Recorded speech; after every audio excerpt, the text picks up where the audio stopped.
Ladies and gentlemen, welcome to a brand new edition of the Lasching Out Podcast on the Nittany Sports Now Network. My name is Jarrod, and I'm joined by my good friend and co-host, Kevin Quigley. Kevin, it was another painful loss for Penn State, and it didn't need to be that way. But as a simple microcosm of this season, Penn State has everybody right where they want them until very, very late. And then poof, it just hits the fan. And Penn State forced Indiana to have to play perfect football on their final drive of the game. And lo and behold, they did that. They did just that, and it ends up in another brutal loss, painful loss for the Nittany Lions. Yeah, I think if you tell either of us, Saturday morning, Friday night, anytime leading up to the game on Saturday, the Penn State's going to lose by 3 points here, like, sign me up. The problem is you say they forced Indiana to play perfect football on the final drive. They didn't force Indiana to do anything on the final drive. I don't understand the play calling, and we'll get to this in a second, but like, of all of the failures and executions for coaching staff and just boneheaded play calling, the last two drives of the game, well, the 4-minute drive for Penn State's offense and then the 2-minute drive for Penn State's defense, just I don't know what the hell they were doing. And another time that Penn State's playing a top 5 opponent and they just come up short. It's not the James Franklin era anymore. But obviously, like, the coach, that is still just a stain for this Penn State team. And it's a game that they should have won, quite frankly. Like, we should be talking that Penn State is now 4-5. They've ended their 5-game losing streak. They've upset Indiana. Like, this team still has heart. This team still has passion. Would it have meant anything does it mean anything at the end of the day if Penn State wins this game or loses this game? No, because there's still, the ceiling is 7-5. Like, they're not going to finish ranked. They're not going to get any sort of a credible bowl game. And now they need to go perfect the last 3 games of the season to even get to bowl eligibility. So at the end of the day, the loss doesn't mean anything. The win doesn't mean anything, or the lack of the win doesn't mean anything besides just the heartbreak. Right. And it's another brutal blow for this Penn State team. I mean, they've lost all but one game by, 7 points or less, like single digits. And that's just the epitome of brutality, right? And I think the painful thing there is, you have Francisco Mendoza, who just absolutely did everything that he could on that final drive. And Penn State let him, don't get me wrong, but he played lights out football late. This is a Penn State defense that up until that final drive was doing a very phenomenal job. I mean, they held an Indiana offense to 326 yards. They got a turnover. And it's just one of those situations where now, you're just battling. You're scrapping it. And listen, I love the fight that this team has shown. And we talked about this in on the pregame show about, that lack of spirits at practice or whatever the other day. And listen, games are games. This is the nuts and bolts of the season. It's not fun to go watch individual drills, but I'm not shocked that they came out the way that they did. This team plays hard and they play passionate for Terry Smith. That final drive for Penn State offensively, Grunkmeyer probably has a couple guys that he has to hit. He doesn't hit them that were wide open. And, that just comes down to a lack of execution. The final defensive drive where they give up all those yards, that touchdown in the back of the end zone, which was an absolutely incredible catch. I mean, they had 2 phenomenal catches there for Indiana on that final drive just alone, because they could not stop. They could not stop Charlie Becker. He had 7 receptions, 118 yards, didn't have any touchdowns, but he kept them in the game. He kept them on the right track on their final drive. Then Penn State went to that bend but don't break defense, and they bent all the way until they finally broke on that final play of the drive. But this is a team that's, again, just so close to that doorstep of this season could be very, very different had they responded with this type of passion and poise after the Oregon loss. That's I think the painful thing, right? The painful thing is this team, if they respond this way against UCLA, this team is probably, they're probably 7-1, 8-1, or 8-2 or 7-2, so and I think that's what makes this so painful. That's why James Franklin isn't here. Like, this team is playing hard. This team is playing with fire still. They didn't give up. And this is a Penn State team that went out and gave it all to Indiana. And that's what we expected at the beginning of the season, right? We expected this to be a win, but they went out and outgained them in every facet. And I think, when you're that close, you're so close that makes it even that much harder given the way that the season has gone, because, they're 3-6. It very well could be an 8-1, 7-2 season going back to that that Oregon loss and what's happened since. Yeah, we talked, and you'll see this in the media and all this other stuff. To be a top 10 program, I don't want to call it easy, but to be a top 10 program, you can get there. You can spend money. You can go get coaches who can recruit their ass off, which is James Franklin was. I think his recruiting messaging kind of had fallen on deaf ears of late, just because, you've seen Penn State in the national rankings. Their recruiting is falling into the mid-teens leading up into this season, even after the success that they had. I don't think the 2026 recruiting class was going to be all that great, even if he stays. Then they underperform. The recruiting, he gets fired. The recruiting class is just a massive hiatus. The margins to go from a top 10 team to a top 5 team to a top 2 team, razor thin. And I think you've got to look at the decisions that the coaches make. Go in before halftime. They have the key interception, or not. They have the key fumble by Katron Allen. Indiana is down on the goal line, ready to score with 2:30 or 3:10 left on the clock. They didn't take a timeout there. That saves 40 seconds. Now that ended up being the drive that I think the next drive was the drive that Katron Allen fumbled on. Maybe I have that backwards. I'm trying to remember, but just bad clock management. You could have saved yourself 35, 40 seconds before that Indiana score before the half. And then now you're not in a 2-minute drive. You're in a 3-minute drive, which gives you more flexibility on offense, gives you better, it opens the playbook more. You have more tools at your disposal, and they don't do that. I like the play calling, aggressive, come out at the start of the second half, deep ball, throw it. Yeah. Was it open? No, but prove to the other team that you're willing to throw the ball 45 yards downfield, and that's what they did. The next pass, I really liked the aggressiveness to go for it.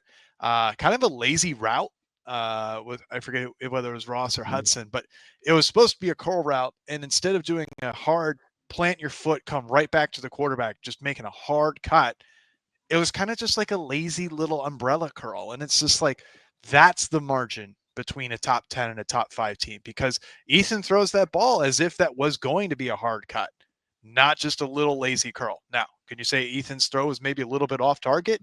Potentially. But if you run that route super crisp and do a hard cut, sell like you're going deep, break down, plant that left foot, and come right back to the ball, that's a completion. Now, I kind of ended up being into triple coverage, where that's what makes the throw that much more important. But if the route's a little bit more crisp, there you are. And then there was finally a glimpse of hope that Andy Kotelnicki in the play calling was going to be fantastic. It looked like, the second half was totally different. It's Penn State's first 200-yard passer since UCLA, which that was just because they were down. Aller had 217, 200, and 209 leading up to it. And then Ethan Grunkemeyer was the first one to break 150 since the UCLA game. He threw for 219 yards the other day. But then on the 4-minute drive, the first 5 plays, Katron Allen rushed up the middle. Katron Allen rushed up the middle. Katron Allen rushed up the middle. Katron Allen rushed up the middle. Katron Allen rushed up the middle. Oh shit, we're in 3rd and long. We might want to pass this ball now. And then it's some bullshit underneath route. I get it. They wanted to have clock. They wanted to have a guaranteed completion, make Indiana burn that last time out. But for a guy who likes to run the read option, for a guy who likes to be aggressive and run all this weird shit, literally just called the same play 5 times. I think we saw the Vega Ione motion in to get the wham block on the inside. I think we saw that 4 out of the 5 plays on that drive. Call the read option. That was open on one of the plays, because Indiana finally figured out they're just going to run the same play over and over and over again. And quite frankly, the offensive line played like dog shit yesterday, especially early. There was that Drew Shelton was having an awesome, awful, awful game early in the first half. They kind of turned around in the second half, but that's because they got aggressive. They started running the ball downfield, and then they started throwing the ball downfield. And then Nick Singleton's able to break that 60-some yard run long because they'd opened the space on the field. But the 4-minute drive, it irks the hell out of me, because You run the same play 5 times. It doesn't work a single time besides the first play of the drive when it went for 7 yards. And for a guy who is all into the trickery and whatnot, like just to run the same vanilla play, like the defense knew it was coming. Get some variety in there. Like you love running Nick Singleton pitches, you love running Katron Allen, whatever, and you don't do it. And then you love to run the QB run, they don't do it. Thank God we didn't see Liam Clifford. Well, I don't think they can run anything with the QB anymore. And the reason why is because if Grunkemeyer gets hurt, it's Liam Clifford. Yeah, but I know what you're saying. That drive, yeah, this is a game. This is a drive where you needed. This is a game where you needed one more first down to win the game. Yes. Against the number 2 team in the nation. Like this is the only game of the season that matters for the rest of the way. I think you put Grunk out there and say 3rd and 6 or 2nd and 6, whatever it was. Let's see, 2nd and 10. They ran 1 yard in this 3rd and 9. And that's when they throw 2 yards to Andrew Rappelier. But I think it was the first down play on that. I think it was the first down because Katron went 7-1-4. Then the next 1st and 10, run the read option and let Grunk go because Indiana was fully crashing in on the outside. Everybody was stacked in the middle. And that's the one time where you throw it. And at that point, you have the 2-minute warning that you're battling with too. So throwing it was okay. You have get the ball a little bit further downfield. Now, I do think that they need to set themselves up better on 2nd down. So, I mean, there's that. But yeah, I mean, you know what? Go be aggressive. What do you got to lose at this point? I thought Grunkemeyer played a very good game, very solid game. The good news for him is that this gauntlet is over, right? The Iowa, the Ohio State, the Indiana, it's over. Now it's Michigan State, Nebraska, and Rutgers. So there's value in that. You're battle tested, right? I mean, that dude, imagine that, right? You go into that Northwestern game. Hey, after that, not only does your coach get fired, but you're the starting quarterback because Drew Allard broke his ankle. And then, okay, guess what, man? You got Iowa, Ohio State, and Indiana. Those are your first 3 starts. They flashed the graphic yesterday. That's 3 of the top 10 scoring defenses in the country. And those are your first 3 career starts. And I got them in the game and almost a win against Iowa in Indiana. And they were competitive against Ohio State. So, I mean, there's significant value in the way that he's played. Is there room for improvement? Absolutely. Unequivocally, yes. So there has to be some room for improvement, and there is. He's still missing a lot of guys that are open. That chemistry that Allard might have had. Listen, they were willing to throw the ball down the field. That was something that they wanted to do, and they finally did it. Can you continue to do that against Michigan State, against Nebraska, and against Rutgers? Right now, you're fighting for bowl eligibility. This is a team under Terry Smith that I would imagine, 95% confidence level that they would accept a bid to a bowl if Terry Smith got them there. Yeah, without a doubt. But you have to go out and play each game like it's your next best game. And you got to execute. You mentioned the offensive line. There's a great Twitter video by A.Q. Shipley, former center for the Nittany Lions and center for the Cardinals in the NFL. And it just described, the lack of attention to detail. And you have to have that attention to detail to go from that great to elite, right? And that was the thing that Penn State struggled with. Franklin made that comment in 2018. And they never got to that elite level, right? And they have not beat a top 10 team since then, right? So, I mean, that's the problem. That's why James Franklin's no longer here. That's why it's Terry Smith's program. Terry Smith is doing a phenomenal job getting his team ready to play week after week after week when knowing that every goal and aspiration that they had this year to repeat in the college football playoff and go to the national championship game is gone, right? The fact that they are still willing to play for this guy is incredible. This is the guy that's non-negotiable. You keep him on your staff. And listen, Knowles at the end, and a lot of it might be play calling, a lot of it might be execution, a lot of it is probably a mixture of the two. But that's an Indiana team that put up points in droves, and they held them to 27 points. This defense is playing well too. You look at the last few games for them, if they're struggling, yes, but at the same time, they're doing some really good things. They held Northwestern to 20-some points. Not that that's saying anything, but Iowa is sometimes, the downfield pass. I know I sent you a meme about that yesterday, but I mean, you're holding teams like that are high powered offensively to minimal points, and there's value in that. But now you see the offense kind of get the wheels in motion. You know, they're turning the corner here. You get to see Kobe Howard get some more reps. And one was down the field. So I mean, get these guys engaged and really see what you got, because who knows what's going to happen here after the next 3 games, because it's November. There's going to be a coach hired this month, good, bad, or indifferent, no matter who it is. Yeah, I will say, like, defense played their absolute ass off yesterday. That was awesome to see. The only problem I have is, like, Jim Knowles, you want to talk about the offense running the same damn play every time. That entire last 2-minute drive for IU, Jim Knowles was blitzing and rushing the passer with 5 or 6 guys. Indiana knew that they were bringing the house every single time. They weren't going to have enough people to block, and they were running quick routes. They're playing man coverage. The man coverage was awful, and they just kept running the same damn thing, expecting that man coverage would be sufficient. Like, I don't understand, like, why, like, of all the times prevent defense comes back and bites team in the ass, usually it's when they only rush 2 or 3 guys and they drop 8 in coverage and they just give up soft shit all the time. But the meat and potatoes of that drive was when they were blitzing 5 and 6 guys. Mm-hmm. And Mendoza, like, the man coverage on the back end was awful. Like, that's the time maybe you only rush 3. Put your 3 defensive ends out there. Bring Nittany, Chaz Coleman, and Zariah Fisher. Put all 3 of them on the line.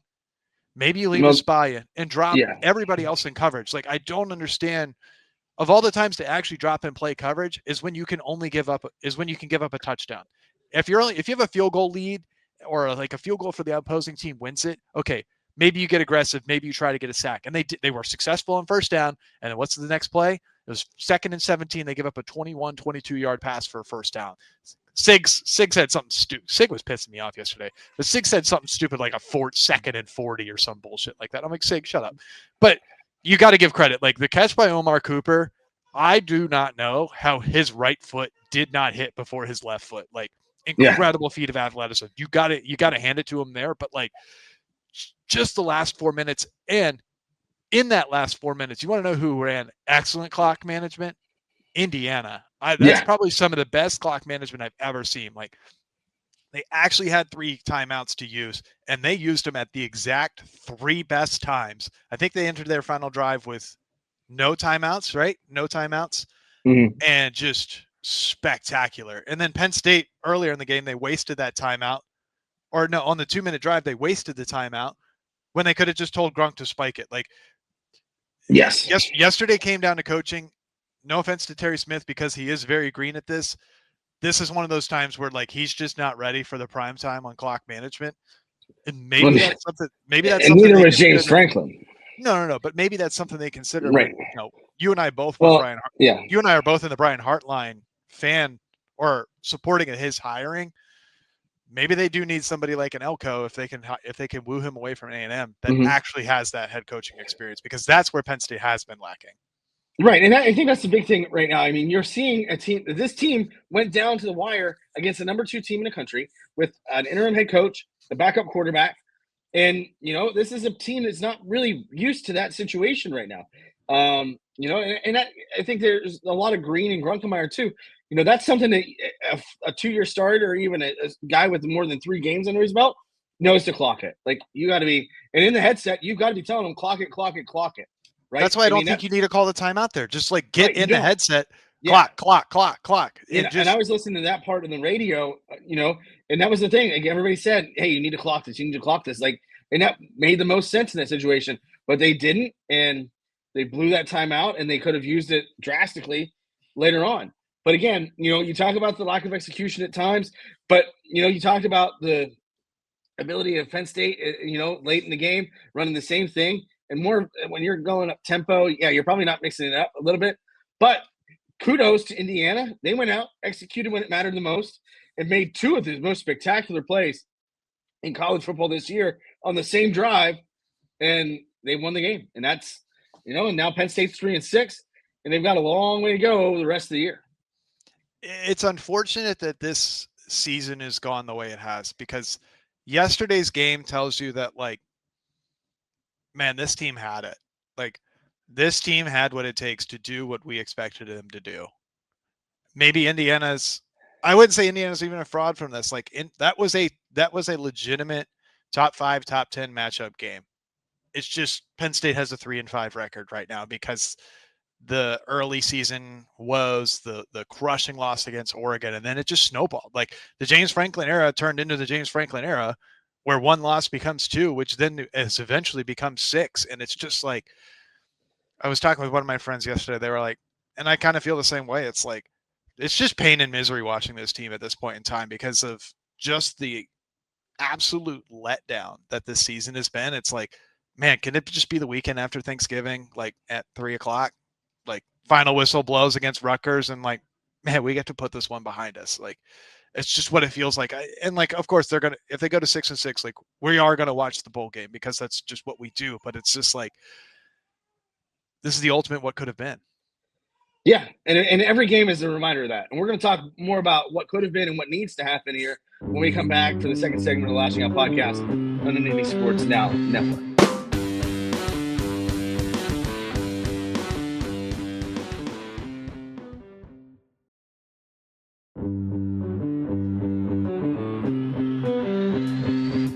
Welcome back to the second segment of the Lasching Out Podcast on the Nittany Sports Now Network. Peace, Kevin. I'm Jarrod.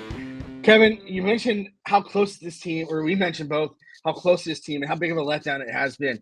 You know, you and I were both in Miami Gardens last year for the Orange Bowl and the semifinal, and we all expected Penn State, once everybody started to come back, to be back there, and if not more, right? And you know, I think I touched on this a little bit in the first segment.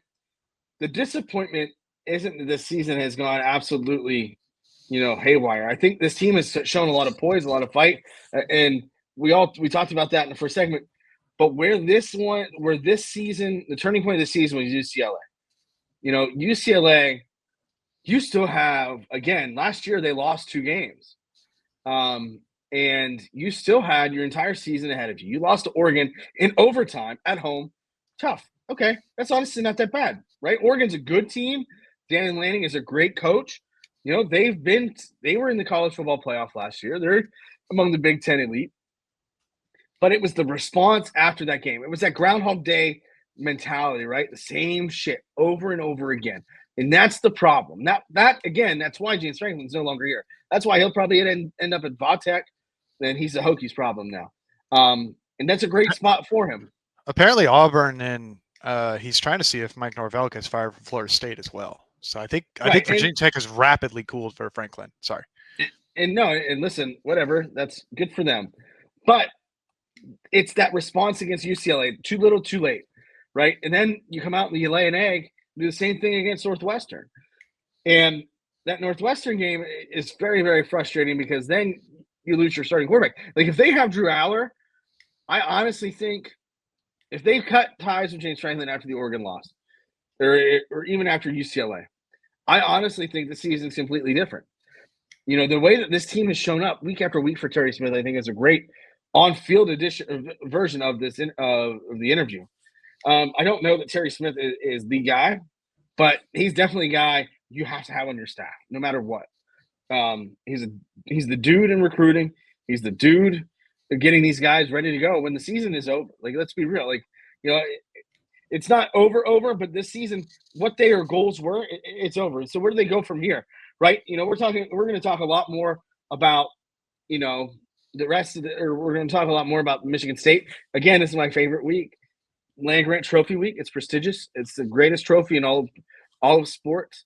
You know, and it's just one of those deals now, right? So my thing is now you're fighting for your jobs, but these guys are also fighting for their next year, right? The players. Is Grunkemeyer going to be the starter somewhere? Is he going to be the starter at Penn State? Where are these guys going to go? You know, and that's what you're playing for now, because there's so much that can change between now and the end of the year. But you've got 3 very, very winnable games here. Again, that gauntlet is over. You know, you can breathe a sigh of relief saying, all right, well, this isn't Indiana. This isn't Ohio State. You're not playing, you know, these elite teams. So now where do you go, right? You have to play aggressively. I think you just go guns blazing and be aggressive to the point where it's not going to hurt you, but also don't be afraid to make mistakes. And again, that was the calling card for Franklin. His teams, that Oregon game especially, you watched that pass by Drew Aller in overtime that was intercepted.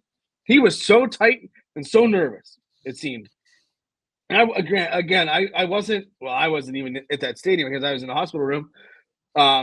It kind of also waiting for my son to be born, but you could see the tension. Now these guys just let them go out, let them sling it, let them go after it, because that's all you can do at this point in the season. Yeah, I think the issue for this season though really started back in the offseason. Like the immense arrogance of Franklin, and we've kind of ignored the arrogance of Franklin, just kind of like talking into swagger. Winning has kind of winning makes your arrogance seem like swagger, and then when you're not winning, your arrogance just makes you look like an asshole. And this team kind of just came out like their shit doesn't stink. Like the first 3 games of the season, and like not even the players, like it's the coaching staff, right? Like Coach Nicky's like, well, this offense worked last year with as many gimmicks as it has. Maybe if we just ramp up the gimmicks this year, but we don't actually have to beat teams on playing football. We can beat teams by out tricking them, which it's Big Ten. If you're talking about going from number 10 to number 5, that doesn't work. If you're talking about going from unranked to a top 25, you can get there on gimmicks and fooling USC shit with putting the quarterback in at number 80 for the punter and then throwing a fake against Northwestern. Like that's the gimmick shit. That's entertaining. Big Ten did release a statement on that. We'll get to that in the third segment. But like that's the gimmick shit that gets you from unranked to ranked. You have to beat teams on X's and O's and on heart to get from ranked to top 10. And on top 10 to top 5, you need to be firing on all cylinders. And nothing that they did in this offseason got to the point where they were even close to firing all cylinders. They were a Chevrolet engine running with lift or tap issues. They're trying to run on 4 cylinders on an 8-cylinder. They were running cylinders dry with no oil, and they blew the damn thing up. Like that's just where they got to. And I do think like Terry Smith has been very positive for this team. I think his messaging has landed with the players of, look, guys, we're on this massive skid. Clearly what we've been doing is not working. We are going to come in and change the entire philosophy of this. Now, the problem is Coach Nicky's going kicking and screaming with this, and it finally took, what's this, Terry Smith's 3rd game? It took most of 3 games to even get AK somewhat on board with the change that was in the scheme that was going to happen. And I still don't think they got Kobe Howard involved a lot. I don't think Kobe Howard saw the field until the second half. Like, again, there's a lot of old thought. There's a lot of James Franklin thought in this, and I think it's just riddling the season. It's just like a poison in the locker room. And I think Terry Smith, hopefully the next coaching staff that come in, and hopefully Pat Kraft has it. Like Terry Smith is the glue to this team. Terry Smith is the glue to this locker room and this program. Like hopefully Terry Smith can find a job somewhere on the next staff. If not, whoever gets him next, because I think he's going to continue coaching somewhere else. Like this has shown what a good coach Terry Smith is. They have 3 more games. Like you said, Ethan Grunkemeyer went through the gauntlet. This whole team went through the gauntlet. The remaining games on this schedule, like Ethan Grunkemeyer can shine. I think he's had a rough go of things. He's got 2 touchdowns, 4 interceptions. But one of those was early in the season, like when he was just he was 0 for 1 on the day with 1 interception. I think is what it was against. Was it Villanova? One of the early teams that they played. Yeah. Like Grunk has gone out and shown that don't play scared. I think he is the embodiment of don't play scared. I'm just going to throw it. If I make a mistake, so be it. We can recover from one mistake. You can't recover from repeated mistakes from being too scared. And I think you saw it was indicative on the first pass of the second half. He overthrew that ball by not really a lot. It was just a hair overthrown. But if we're under missing. But if we're under James Franklin, that ball is 5 yards underthrown because that was the entire philosophy. Let's play scared. Let's play that we cannot make a mistake. And we're going to intentionally throw deep balls short and hope that we get a DPI because we have no hope of Drew Aller completing a pass 45 yards down the field. And it wasn't even that they couldn't do it. They just refused to That's do what I'm saying. It's it's not that Drew, it's not that Drew couldn't do it. It's that it was coached in him to not complete that pass, which is they total so bullshit. conservatively. Right. They've coached so conservatively over the however many years. They want to beat you with the run game. They want to complement the pass game. But Drew Aller, we hear arm strength, arm strength, arm strength. The dude can sling it. In the games that they have let him sling it, they worked well. That's the thing. That might be the best thing about Terry Smith. Is things have turned a corner, so to speak, a little bit, and I think that's where it needs to be. Listen, there's a lot that can happen here. There's a lot that's going to continue to happen, but these next 3 games are very winnable. They are very up for grabs. This Michigan State game, and we'll talk about this later. One team is going to leave the stadium with their first Big Ten win. So, and if you would have told me at the beginning of the year that's how this game was going to go, I would have laughed. But that's the situation that Penn State is in, and that's why we're here. That's why why we continue to talk about this. But again, this season, to wrap this segment up before we go into the third segment and talk about my illustrious picks this week, was this season is such a disappointment, not just because they're 3-6, but because there's so much more meat on the bone, and so many people see it. I'm sure the players see it.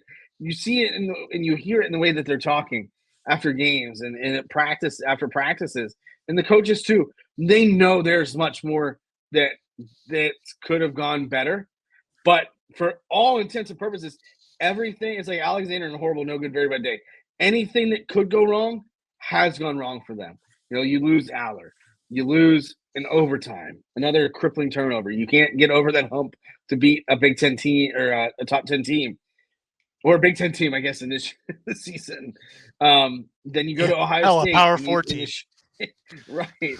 So, I mean, you're just going up against it every week. And it is like Groundhog's Day because it's just more pain and more pain. And knowing what this season could have been and should have been, and then you get that level of disappointment that everybody is seeing.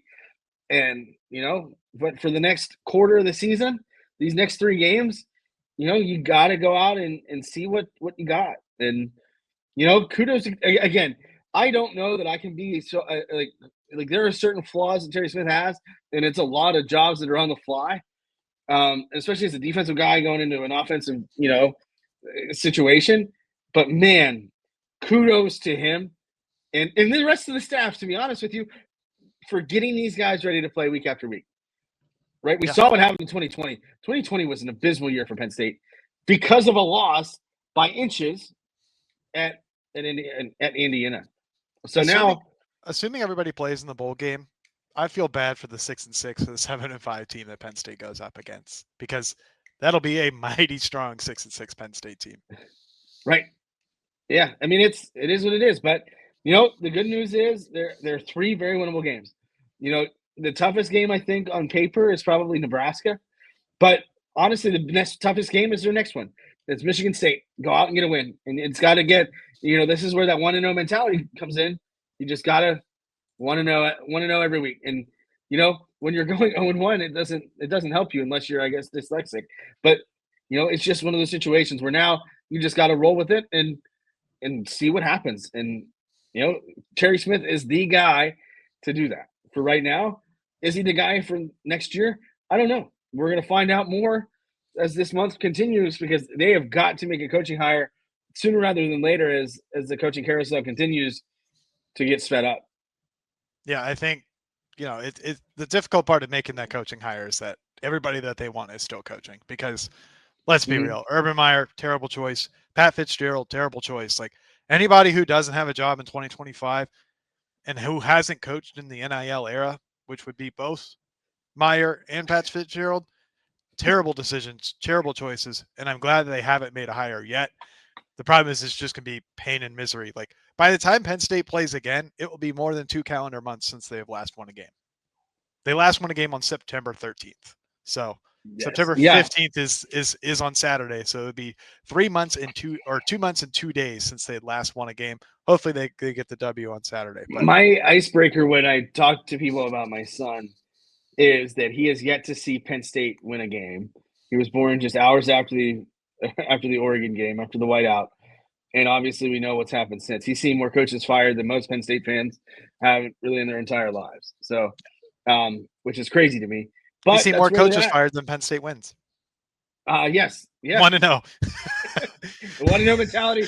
We're taking that into the third and final segment. We'll talk to you after this break on the Nittany Sports Now Network.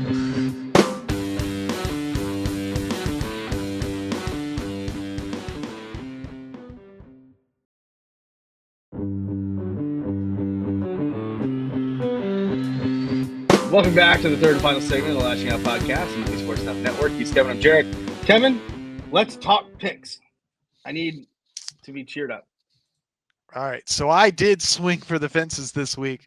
Unlike the James Franklin offense, I tried to overthrow the wide receiver. Hope he came down with it. I was unsuccessful in that. However, we did both successfully pick IU. I did get the one up for you that Texas Tech did beat BYU. TAMU did win. Texas A&M University did win. However, we both disagreed on Iowa, Oregon. Oregon was ultimately victorious on that, so that's +1 for you there. And then USC, Northwestern. Northwestern had a shot, and let's just go there first, just because Friday night game, so it's the oldest game of this slate because it happened the day before everything else. Shout out to Northwestern. They really went into the Los Angeles Memorial Coliseum and took it to the Trojans. Bad break before the half. The pick six that was not ended up fumbling the ball at the defensive tackle, I believe it was, ended up fumbling the ball at the 2-yard line. Jade Mayava makes the game. Quite frankly, I think that's the game-saving tackle because Northwestern would have finally been able to get a lead after not being able to stop USC pretty much all game. Ball fumbles out of the back of the end zone, which means it's USC's ball at the 20-yard line. I think that's the dumbest rule in sports. There are many dumb rules in sports out there. The offensive team fumbling the ball out of the back of the end zone, I think that's dumb. Anywhere else on the field, you fumble it out of bounds, the offense retains the possession. I don't understand why it's not 1st and 10 at the 20-yard line, regardless of where the previous play was had from. That should have been first. That should be 1st and 10 for Northwestern at the 20-yard line. I think that's how the rule should read. It's not. Jade Mayava really bounced back against Northwestern after having a terrible game against Nebraska. I think he was 9 for 23 in Lincoln, Nebraska. So props to him. But it's still more of that chicken shit stuff. And this is why I think like USC is just going to be preliminarily in that bottom half of the top 25 because of the chicken shit stuff that they pull. Lincoln Riley changed the number for his reserve quarterback to number 80. Apparently he did that several weeks ago. It's on the game day roster as having the reserve quarterback as being number 80. However, online, that reserve quarterback still is not number 80. I do not believe that the NCAA should allow players that could be on the field at the same time, basically. They don't, but anybody on offense or who could be on offense, a punter would be on offense, considering the team would have the possession of the ball, should not be allowed to have the same number. And I think we might see a NCAA rule change for that. There is a rule, though. There is a rule, but it is broke it. They did not enforce it correctly because you cannot line up at the same position with the same number. So by having a quarterback play punter for the play with the number 80 of your punter, A, that's chicken shit, and B, it's illegal. And I think you might see a bigger crackdown on this where punters and offensive players and then defense and kick returners cannot have the same number. Look at Penn State. They have it with Jackson Smolik. They do, but and then they usually have the big like art smock jersey that the punt returner throws on if they need to, and it must be verbally announced before the play. Like number 5 is wearing number 90 to return this punt. Yeah, it does. And that's what they do at Penn State. You know, this if you're on a punt team, and hey, the number so and so is now he's eligible. Yeah, it is. It's a time. So, and it's a time of the play. So when Heward ends up being the backup punter or being the punter, right? He is legal. It's when the punter comes in and is then 80 that it becomes illegal. But I think USC had already punted it. Yeah, they didn't notice for a while, but USC had already punted that game. It was not the way that I read it from Terry. I didn't watch any of the game. From what I read from Terry McCauley was that and Terry McAuley's a longtime NFL official or whatever, was that once that happens, once he established that position, he is the punter of record. He can't be number 80. Can't be somebody that's wearing number 80 again. Yeah, But so USC punted on their third drive of the game, which would have made the punter number 80, and then it was on their third, fourth, fifth. Nope, because it must have been in the second half when they ran it. Anyways, that's irrelevant. It's going to take too much time for me to do this, but yeah, or was it on their second drive of the game? I don't know. Anyways, continue on. Sorry. No, I mean, it was their second drive of the game. Sorry. So I mean, that's the thing. Like USC is always they're never afraid to bend the rules, but there are loopholes that you need to exploit, and they figured it out, and they ended up beating Northwestern as part of it. And as somebody that took USC in that game, kudos to them. But yeah, I think you're right. And Lincoln Riley is a shady guy. I think I mean, he's doing an okay job out there. But I mean, again, it is what it is. It's college football. Like people will stretch to no ends to get whatever this happened. And like I said, Penn State is not necessarily they haven't executed it, but they did change those numbers, and here we are. And that's where not having names on the jersey is a little bit impactful, but you're not going to be able to read the punter's name when he's running on the field. You're also just not going to give a shit about the punter. You're not. That's what I think. Like it's against so great. Like, it's just against the it's hilarious. It's against the spirit of the game, though. Like spirit of the game does matter, and like you can say that's all hunky dory and just made up bullshit, but like that purposeful deception is just. I feel like it's not true to the game of football. It's not true to the game of sport at all. Neither is taking $12,000 bets or bribes to throw baseball games. Oh man, let's see. Luis Ortiz and Tucupita Marcano are going to be gone for a long, long time. I mean, that's a lifetime ban and jail time, and up to 65 years for Luis Ortiz. Let's see. Oregon. Iowa had to go into prevent defense. They kind of scored too fast to go up late. Oregon is able to kick that long field goal. Just miserable conditions at Kinnick. Let's see. Wake Forest did they beat Georgia Tech a couple weeks ago? Yeah, I think they did. No. Wake took Georgia Tech to the brink. Yes.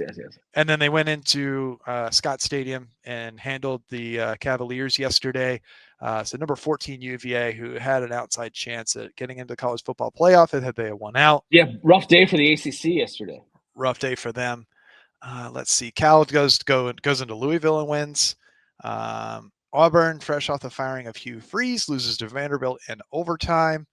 And then Wisconsin upset Washington. I did not get to watch any of that game. I don't know what I was doing. But I think that's gotta love it. Listen, you and I were texting yesterday, and customary. It was a little bit later yesterday than the 1 p.m. text, but I was working another game. What my picks are, but then the score from Iowa, and you said you picked Oregon, and I'm like, yeah, you're absolutely right, I did, but I love chaos, and we are about to be in the most chaotic time of the year, and that is why I love everything about college football. I love the shitty things that Lincoln Riley does. Lane Kiffin was involved in a photobomb after an engagement, which if you ever have the opportunity for a public engagement like that, yikes. But yeah, I mean, it is 100% a wild ride. But that's what makes college football great. We're now on the cusp of, we are in the middle of college basketball season. Penn State is 3-0. Catch the Nittany Lions. Finally, they're another win, and they beat the football team. And that's I can't remember the last time you could say that. Last thing that I have, TJ Lateef for Nebraska, 13 of 15 passing, 3 touchdowns yesterday, led Nebraska on a road game at UCLA. Props to him. That's his first career NCAA start after Dylan Raiola breaks his fibula and is done for the season. So Nebraska may not be as guaranteed of a win as it was. prior to the season, it was going to be a close game, but JJ Lateef came in relief of Raiola yesterday. Well, came in relief of Raiola last week, took the start today or yesterday and looked pretty good. So props to Matt Rule for actually having a formidable backup quarterback and actually getting him ready to go. Yeah, and so I'm glad you touched on that because let's be real, like I don't know that at any point in time that we would have assumed that Kruger was ready to go. And I think that's the thing that we're still figuring this out on the fly. And that has been the wildest ride, I think, that people have gone on in this entire situation. And, here we are. But, there are 3 games left for Penn State. What's your final parting shot? Just one more quick note. Because Nebraska handled their business early in the season, guess who got playing time? Considerable playing time against both Akron and Houston Christian. Oh, their backup. Wouldn't you know, handle your business early in the season and maybe your backup can play and he's actually ready to go. I think that's my parting shot to James Franklin. Don't be such an arrogant prick. Your team's actually prepared for any injury that gets thrown their way, even your starting quarterback. Hey, that's one way to do it. We're going to be back again later this week. We thank you as always for tuning in week after week after week to the Lasching Out Podcast. And we'll catch you guys later as we preview Michigan State. It's going to be a 3:30 national TV game for 2 teams that are searching desperately for the number 1, the land-grant trophy, but a Big Ten conference win. And that is why we play the game and why we watch them play the game. Now, the good news is, if I'm not mistaken, both teams obviously are riding 6-game losing streaks, but Michigan State did beat Group Before conference opponent in Boston College back September 6th, and that was their last game. They beat a Power 4 opponent. They beat Western Michigan in Youngstown State.